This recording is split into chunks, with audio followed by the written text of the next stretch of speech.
combat choc diggante Mbaye Marie ak Papa Ngane Soxso c'est un Ndiaye Wolof.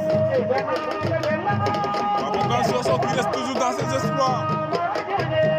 Mais Mbaye Marie aussi qui ne se laisse pas faire par la jeunesse. Ah waaw.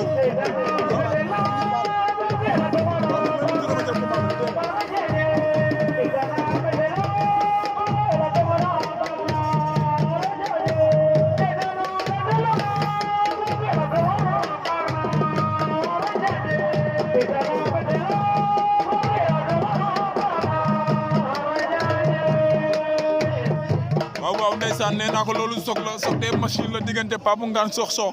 ak ki nga xamante ne moom mooy Mbaye Marie arobase bu mbulum ndeysaan nee naa ko combat bi c'est la différence de l'âge ou bien c'est la différence de force. Mbaye Marie moom ngeen jàkkaarloo Papa Ngane Soxso moom moo leen woon ginnaaw mais ñoom ñaar yëpp ku nekk ngemb bu ñuul la ngemboo mais ngemb Papa Ngane bi dafa am lu jaune.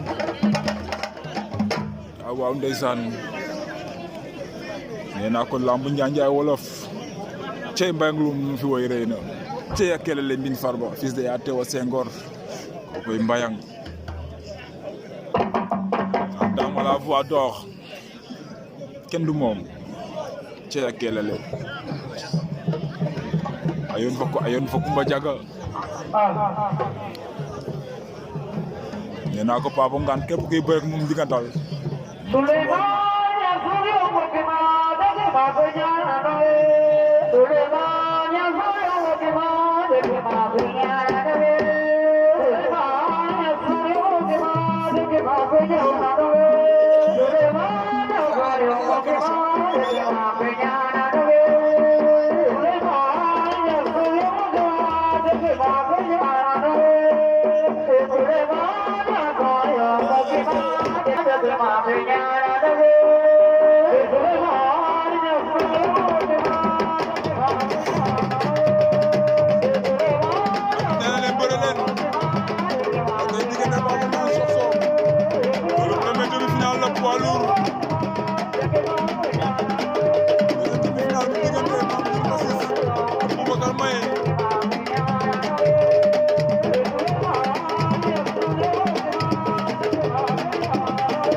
Adama Papo Ngane nalu Papo Ngane lokan Papo Ngane jaxabal na Mbaye Marie Papo Ngane ak Mbaye Marie ñu nga ca Mbaye Marie a wena alu e dara amagul ko ni dara jega xaxe cey bi combat cey bi demi-finale dina ko expérience mo bi feñ diggante Mbaye Marie ak Papo Ngane Papo Ngane daan na Mbaye Marie quel site Papo Ngane daan na Mbaye Marie